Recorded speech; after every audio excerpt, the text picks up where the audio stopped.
शनी जयंतीच्या दिवशी केलेल्या काही चुका तुमच्या आयुष्यातील अडथळे वाढवू शकतात.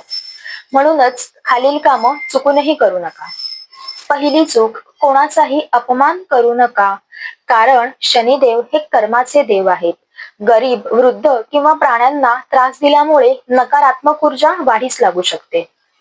दुसरी चूक, उगाचच वाद किंवा राग करणं टाळा, कारण ह्या दिवशी बोलले गेलेले कटू शब्द तुमच्या नात्यांमध्ये दुरावा निर्माण करू शकतात. तिसरी चूक, मांसाहार आणि नशेपासून या दिवशी दूर राहा. शनी जयंतीला सात्विक असणं आणि मनाची शुद्धता असणं खूप महत्वाचं मानलं जातं. चौथी चूक, तेल, लोखंड किंवा काळ्या वस्तूंचा अपमान ह्या दिवशी अजिबात करू नका, कारण ह्या वस्तू शनिदेवांशी संबंधित मानल्या जातात. आणि सर्वात महत्वाचं, फक्त भीतीने नाही तर आपल्या चांगल्या कर्मांनी शनिदेवांना प्रसन्न करा.